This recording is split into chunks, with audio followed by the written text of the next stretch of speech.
اعوذ باللہ من الشیطان الرجیم بسم اللہ الرحمن الرحیم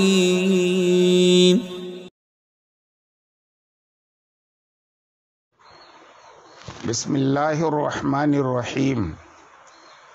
میں مجاہد حسین رضوی، استاذ دارالعلوم غریب نواز الہ آباد، درجہ رابعہ کے متعلمین سے مخاطب ہوں اور شرح جامی بحث اسم کا درس دینے جا رہا ہوں۔ اب تک آپ نے کلمہ کی تعریف پڑھی، تعریف میں مذکور جو قیود تھے ان قیود کے فوائد پڑھے، کلمہ 3 اقسام کی طرف منقسم ہوتا ہے اس کا تذکرہ پڑھا، کلمہ کی 3 ہی قسمیں کیوں ہیں، کیا ہے دلیل حصر، وہ بھی آپ نے تفصیل سے پڑھی۔ آج کے سبق میں علم نحو کا جو دوسرا موضوع ہے کلام، اس کی تعریف شروع ہو رہی ہے۔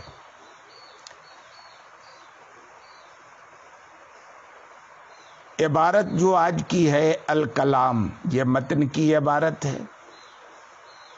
شارح سب سے پہلے کلام کی لغوی تعریف بیان کرتے ہیں، کہتے ہیں الکلام فی اللغہ ما یتکلم بہ قلیلا کان او کثیرا۔ لغت میں کلام اسے کہتے ہیں جس کے ذریعے گفتگو کی جائے، اور جس کے ذریعے گفتگو کی جائے وہ کم ہو یا زیادہ ہو، یہ رہا کلام لغوی۔ وفی اصطلاح النحات، نحویوں کی اصطلاح میں ما تضمن کلمتین، کلام اسے کہتے ہیں جو 2 کلموں کو متضمن ہو۔ ما سے مراد کیا ہے، شے ہے یا لفظ ہے؟ شارح کہتے ہیں کہ ما سے مراد شے نہیں ہے بلکہ ما سے مراد لفظ ہے، اس لیے کہ ما کو اگر ہم عام رکھ کے شے مراد لے لیں گے تو کلام کاغذ پہ لکھے ہوئے ٹکڑے پر زید قائم پر بھی صادق آ جائے گا۔ ایک کاغذ کے ٹکڑے پہ لکھا ہو زید قائم، تو اب یہ ٹکڑا ایسی چیز ہے جو 2 کلموں کو متضمن ہے، لیکن یہ ٹکڑا کلام نہیں ہے۔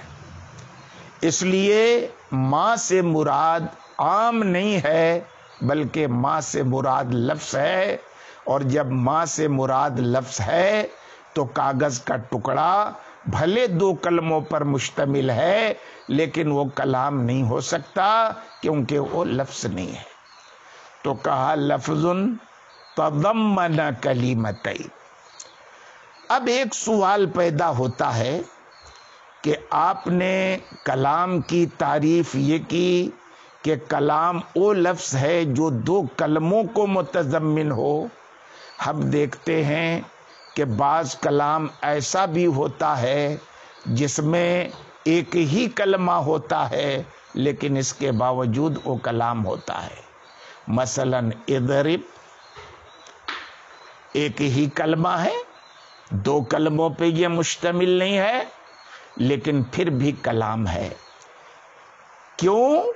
اس لیے کہ 2 کلموں پہ کلام کے جو مشتمل ہونے کی بات ہے تو یہ 2 کلمے عام ہیں اس سے کہ حقیقتاً ہو یا حکمن ہو۔ اضرب ایک کلمہ ہے مگر دوسرا کلمہ اس کے اندر جو انت کی ضمیر مرفوع متصل مستتر ہے، جو حقیقی کلمہ نہیں بلکہ حکمی کلمہ ہے، وہ موجود ہے یہاں پر، اور دونوں کے بیچ اسناد بھی ہے۔ تو اضرب ایک کلمہ ہے حقیقتاً اس میں، اور دوسرا کلمہ ہے حکماً اس میں۔ انت میں ان ضمیر ہے اور تا برائے خطاب ہے۔ یہ حقیقی کلمہ کیوں نہیں، حکمی کلمہ کیوں ہے، اس کی تفصیل آپ کلمے کی تعریف میں پڑھ چکے ہیں۔ اب ایک اور نیا سوال کھڑا ہوا کہ آپ کہتے ہیں کہ کلام اس لفظ کو کہتے ہیں جو دو کلموں کو متضمن ہو۔ تو مثلا زید قائم کلام ہے، اس لیے کہ دو کلمے زید قائم کو متضمن ہے، تو زید قائم یہی ہے کلام اور یہی ہے متضمن، اور یہی زید قائم متضمن بھی ہے۔ تو ایک ہی چیز کا متضمن اور متضمن ہونا لازم آئے گا۔ شارح نے جو جواب دیا ہے اس اعتراض کا، اس کا خلاصہ یہ ہے کہ بے شک متضمن اور متضمن کے مابین اتحاد یہ ممکن نہیں ہے، لیکن یہ متضمن اور متضمن بھلے دیکھنے میں ایک ہی چیزیں ہیں، لیکن متضمن ہونے کی حیثیت الگ ہے اور متضمن ہونے کی حیثیت الگ ہے، اور جب حیثیت بدل گئی تو متضمن اور متضمن میں اتحاد بھی لازم نہیں آیا۔ کہتے ہیں اے تکونو کلو واحدۃ منہما فی ضمنہ، یعنی دونوں کلموں میں سے ہر ایک کلام کے ضمن میں ہو، تو متضمن جو اس میں فاعل ہے یہ مجموعہ ہے دو کلموں کا، مثلا زید قائم کا مجموعہ یہ متضمن ہے، اور متضمن جو اس میں مفعول ہے زید قائم میں سے الگ الگ زید اور قائم یہ متضمن ہے۔ تو ایسی صورت میں متضمن اور متضمن کا اتحاد لازم نہیں آئے گا۔ کہا فلا یلزم اتحادہما، تو ان کا اتحاد لازم نہیں آئے گا۔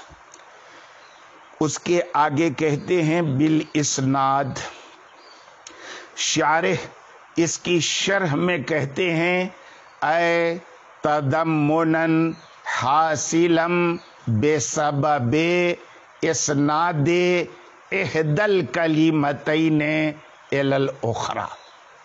اب آپ ذرا سا دیکھیں، بالاسناد میں شارح آگے کہتے ہیں بے سبب اسناد، یہ بتانے کے لیے کہ بالاسناد میں جو با ہے وہ سببیت کے لیے ہے، پھر اسناد کے بعد احدى الکلمتین الی الاخری بڑھاتے ہیں، یہ بتانے کے لیے کہ الاسناد پہ جو الف لام ہے یہ مضاف الیہ کے عوض میں ہے، پھر ترنت نکالتے ہیں بالاسناد کے بعد تضمنا حاصلا، یہ بتانے کے لیے کہ بالاسناد ترکیب میں مفعول مطلق واقع ہے، اور یہ مفعول مطلق کس اعتبار سے ہے کہ دراصل یہ تھا تضمنا حاصلا بالاسناد، تو تضمنا ہے مفعول مطلق اور حاصلا بالاسناد کا متعلق ہے جو اس مفعول مطلق کی صفت ہے۔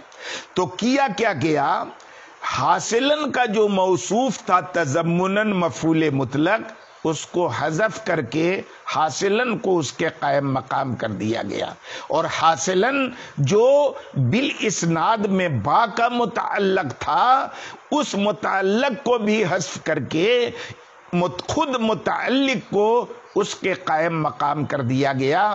اب تقدیر عبارت یہ ہے کہ ایسا تضمن جو دو کلموں میں سے ایک کی دوسرے کلمے کی طرف نسبت کرنے کی وجہ سے حاصل ہو۔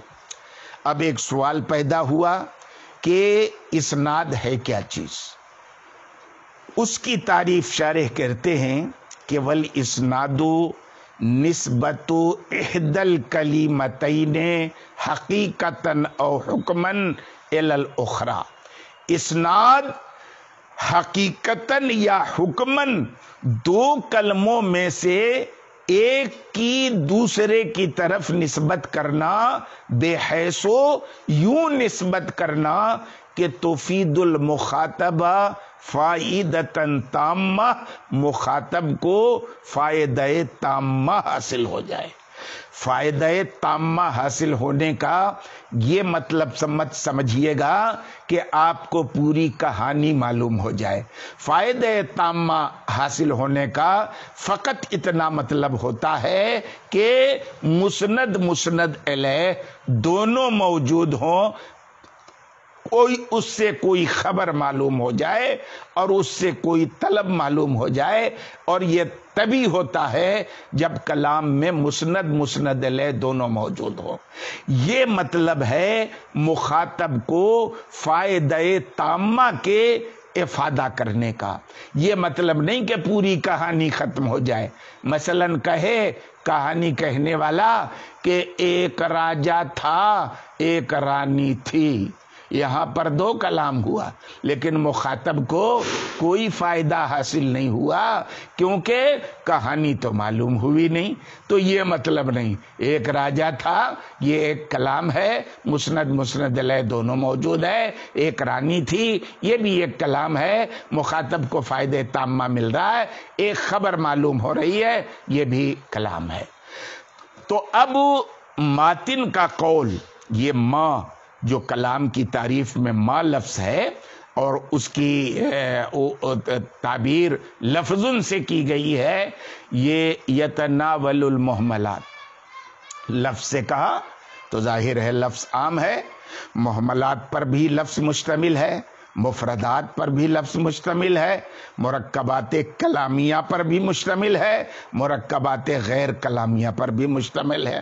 محملات جیسے جسق ہے، دیز ہے، مفردات زید، قائم وغیرہ، مرکبات کلامیہ ضرب زید، زید قائم، اضرب لا تضرب، غیر کلامیہ غلام و زید، رجل عالم، احد عشر، اور بے قید تضمن کلمتین، کلام کی تعریف میں جو تضمن کلمتین کی قید لگ گئی، اس سے سارے محملات نکل گئے، سارے محملات نکل گئے، کیونکہ کلمہ محمل نہیں ہوتا، موضوع ہوتا ہے، آپ پڑھ چکے، اور مفردات بھی نکل گئے کیونکہ بات یہاں دو کلموں پر متضمن ہونے کی ہے، تو ظاہر ہے وہ مرکب ہو گیا، مفرد نہیں رہا۔ اور اسناد کی قید سے مرکبات غیر کلامیہ نکل گئے، مرکبات غیر کلامیہ جس کو آپ مرکب ناقص کہتے ہیں، جس میں نہ کوئی خبر معلوم ہوتی ہے نہ کوئی طلب معلوم ہوتی ہے، جیسے غلام و زید ہے، یہ ترکیب اضافی ہے، رجل فاضل ہے، یہ ترکیب توصیفی ہے کہ غلام و زیدن میں غلام مضاف، زید مضاف الیہ، رجل فاضل میں رجل موصوف اور فاضل صفت ہے۔ وَبَقِيَتِ الْمُرَكَّبَاتُ الْكَلَامِيَّةُ، اور کلام کی تعریف میں صرف مرکبات کلامیہ بچ گئے، خواہ خبریہ ہوں، جیسے ضرب زید، یہ جملہ فعلیہ خبریہ ہے، وضربت ہند، یہ جملہ فعلیہ یہ بھی خبریہ ہے۔ فرق یہ ہے کہ ضرب زید میں مسند فعل یہ مذکر والا ہے، اور ضربت ہند میں جو مسند فعل ہے وہ مؤنث والا ہے، اور زید قائم یہ جملہ اسمیہ ہے۔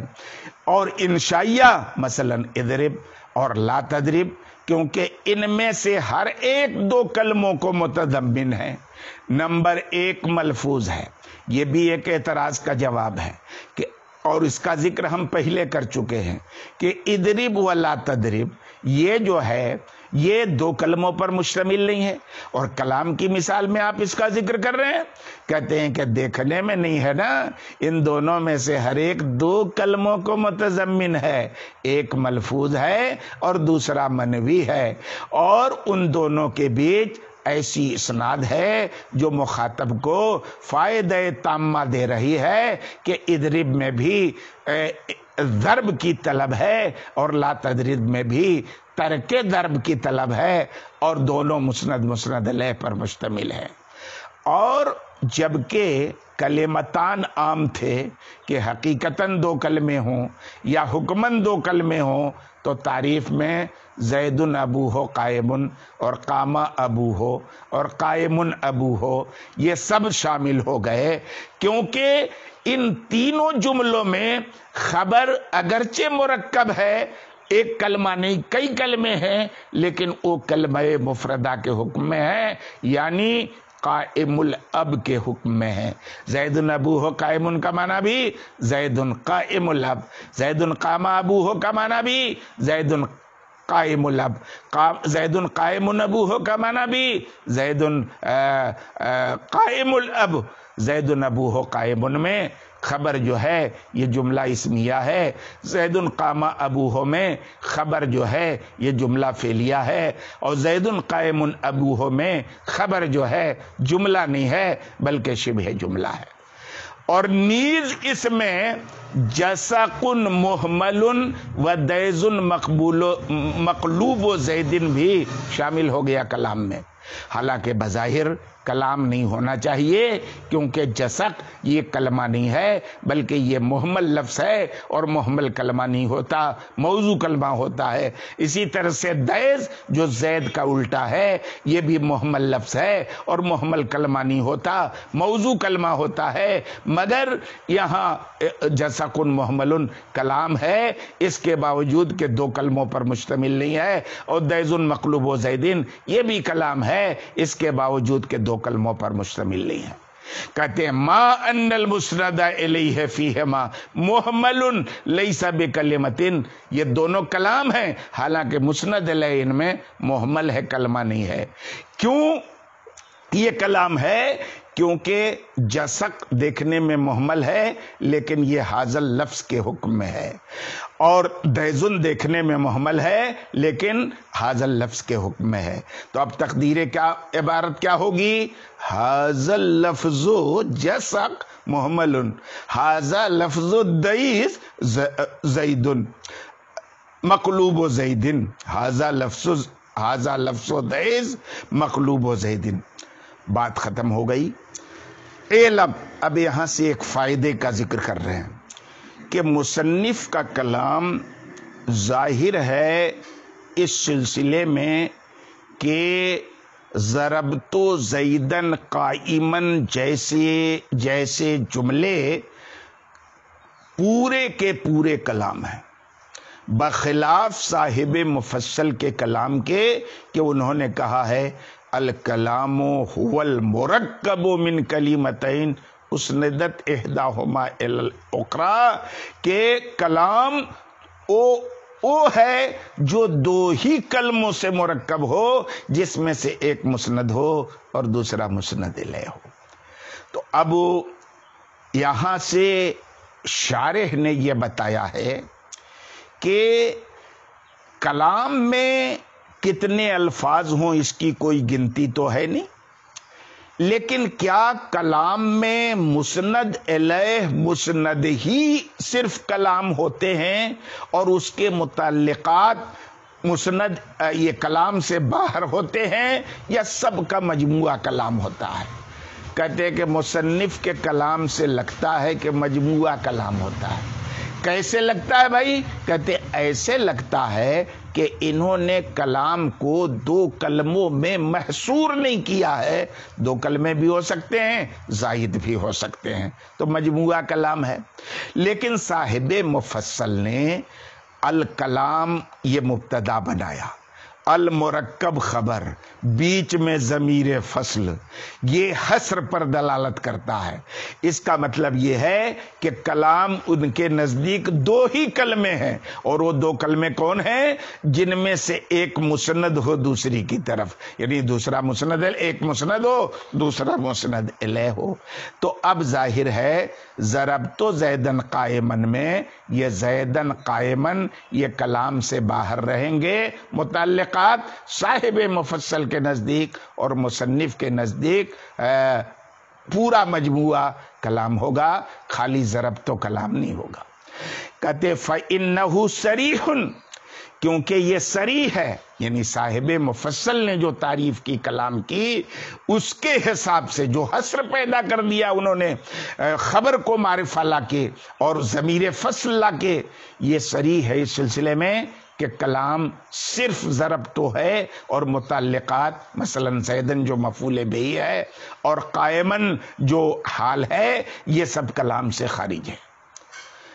اب ایک یہاں سے نئی گفتگو ہے کہ جملہ اور کلام یہ دونوں ہم معنی ہیں، مترادفان ہیں، یا جملہ اور کلام میں کوئی فرق ہے؟ تو کہتے ہیں کہ تم جان لو کہ صاحب مفصل یعنی علامہ جار اللہ زمخشری اور صاحب لباب، یہ بھی ایک نحو کی کتاب ہے، یہ دونوں نحوی کلام اور جملہ کے مترادف یعنی ہم معنی ہونے کی طرف گئے ہیں۔ جو کلام کی تعریف ہے وہی جملہ کی تعریف ہے، اور مصنف کا کلام بھی اسی بات کی طرف ناظر ہے۔ کیوں اس بات کی طرف ناظر ہے؟ کیونکہ انہوں نے کلام کی تعریف میں مطلق اسناد کے ذکر پر اکتفا کیا ہے، اور اسناد کے مقصود لذاتی ہی ہونے سے مقید نہیں کیا ہے۔ اور جن لوگوں نے کلام کو جملے سے اخص مانا ہے تو انہوں نے اسناد کو اسناد لذاتی ہی سے مقید کیا ہے۔